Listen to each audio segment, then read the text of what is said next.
Hello everyone! Kumusta Aquarius? This is your general forecast for November 2024. We will look into the energies for you this month and anong ang mga advice cards ang gustong ibigay ng universe para sa iyo. Kung bago ka sa channel ito, ang goal natin dito ay magbigay ng gabay using guidance from above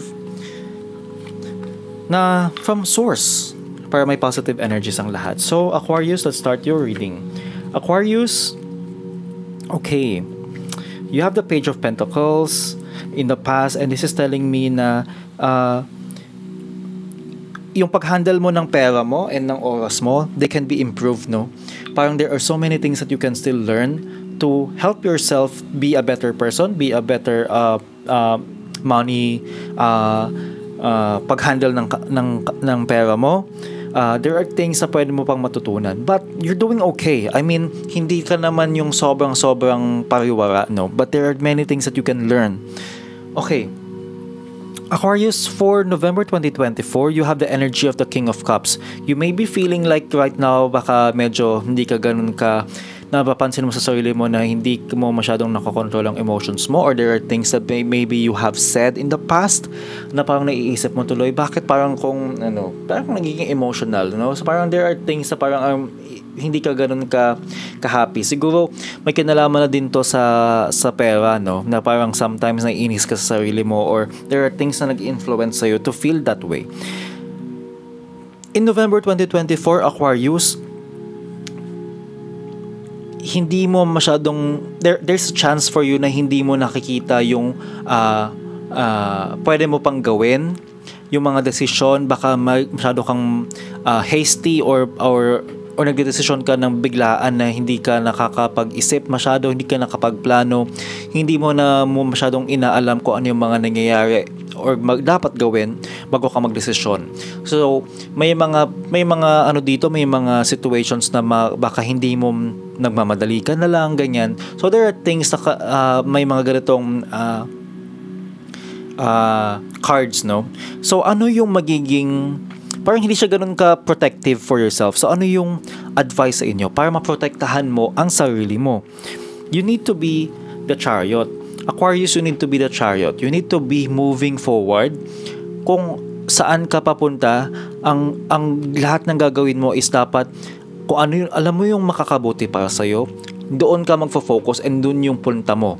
Hindi mo kailangan magpa-apekto sa ibang tao. You need to tell yourself and tell others kung ano yung gusto mo na tama, yun yung gagawin mo. Kasi minsan, baka yung iba nasa sales talk or parang na-influensyahan lang kaagad-agad, and yun yung nagiging desisyon ninyo sa dulo. So you need to be very aggressive kung ano yung tamang desisyon para sa sarili mo. You need to know what you are doing. And para magkaroon ka ng ganong assertiveness, kailangan plinano mo. Kailangan ginawan mo ng paraan para maintindihan ang lahat ng bagay bago ikaw ay pumasok sa isang desisyon or isang agreement, no? And you need to be very, very alam mo dapat sa sarili mo yung mga bagay na dapat mong sinusundan, instead of nakikinig ka agad sa ibang tao. Wala namang masama na makinig sa ibang tao, but it's just that you need to know in yourself na tama ang iyong desisyon. And that is the only time for you na makapag-move forward and to really protect yourself from those things na pwedeng magbigay sa iyo ng sakit ng ulo. Kailangan mong isipin sa sarili mo ano yung magpo-protect ng iyong mga anything around you. Pera, sarili mo, health, bahay mo, kagamitan mo, oras mo, things like that. Mental health as well. Okay?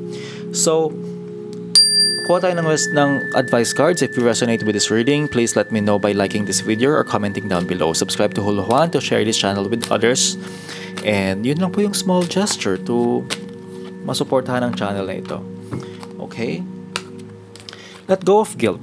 When you allow your light to shine brightly, you inspire others. Forgive yourself for what you think you've done or not done, and trust that God loves you unconditionally for who you are. Learn and grow from past mistakes instead of berating yourself for them. So, hayaan mo na kung medyo may mga pagkakamali ka in the past. Alam mo, lahat naman tayo nagkakamali.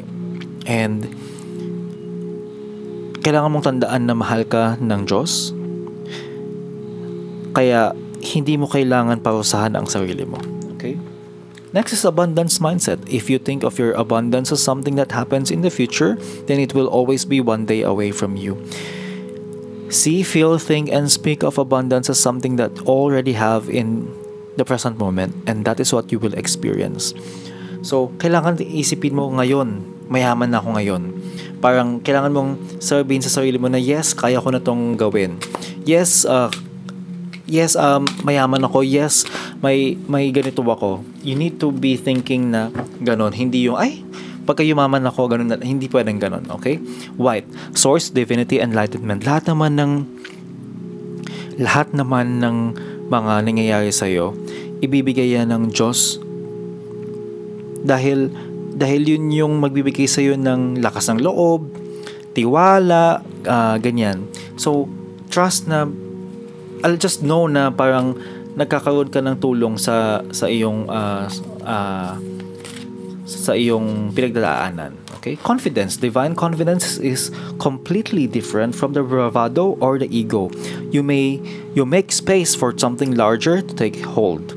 Please fill me with your confidence, O love. Grant me courage I never knew I had. So, iba ang confidence sa yabang. So, just be confident in yourself that kaya mong gawin. And wag yung magyayabang ka pa. Or sasabihin mo sa sarili mong mas magaling ka sa iba. Hindi yon. Just be confident in yourself. Okay? So, yan ang forecast mo for this month. Don't forget to follow or subscribe. And always remember sa lahat ng gagawin mong desisyon, dapat mabuti ang iyong intention. See you sa next reading.